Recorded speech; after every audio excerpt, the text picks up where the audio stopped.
I heard this story on a train from my compartment neighbor. The journey was supposed to take 5 hours.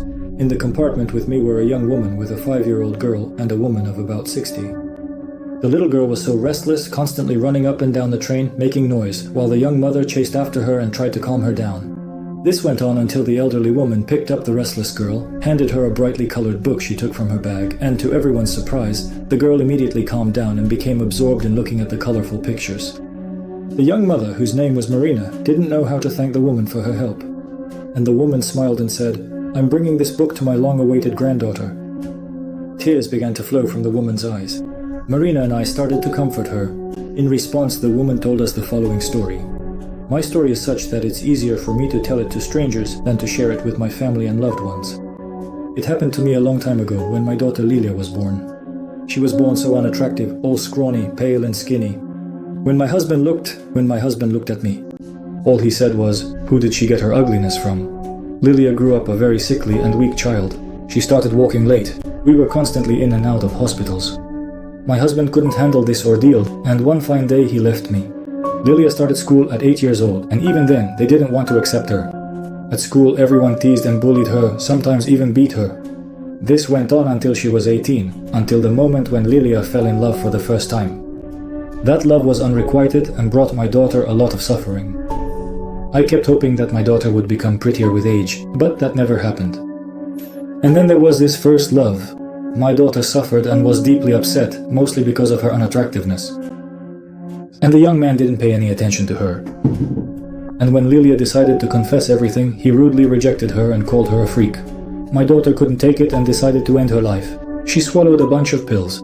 The doctors barely managed to save her. In the hospital, sitting by my dying daughter's bedside, I didn't know what to do out of despair. And then, I dozed off and had a dream. I'm walking through the forest, tall and dark trees all around me. And I come out into a clearing, and there, sitting on a fallen tree, is a creature so repulsive that I didn't even want to look at it. It looked at me and said, "Is your daughter not beautiful? Do you want her to become the most beautiful girl? I can help you, but you must pay me for this beauty, and what the payment will be, I'll tell you later. Do you agree?" I was in such a state that I agreed with this creature. I had barely said yes when I woke up.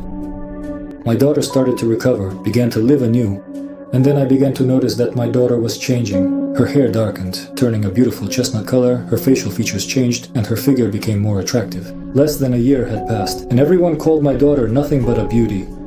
She was overjoyed. Suitors appeared, and she started getting marriage proposals, and soon she married a good young man.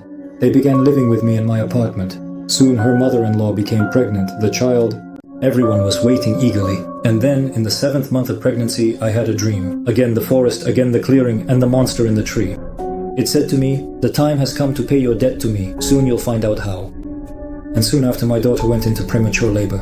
A weak little boy was born, lived for a couple of days, and then died. My daughter was terribly distraught.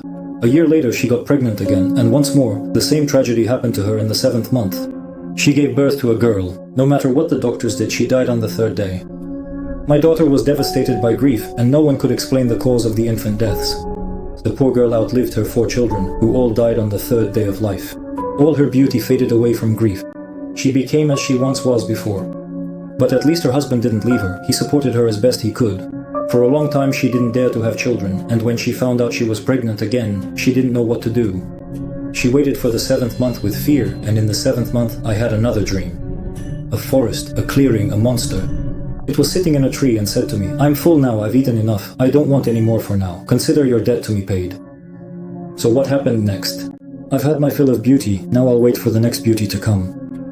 I woke up in horror and realized that our deceased children were the price paid for our daughter's beauty, and I began to pray to God to help us with our 5th child.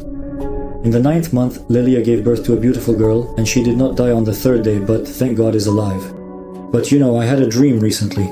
A forest, a clearing, and that monster. It said, "I'm hungry, I want to eat. You have a beautiful granddaughter now. How will you pay for it?" And now for 3 months I've been living in fear and don't know what to think. I'm going to visit my granddaughter. Marina and I didn't know what to say to this woman. That story gave me the creeps. All we can do is hope that everything turned out well for this woman.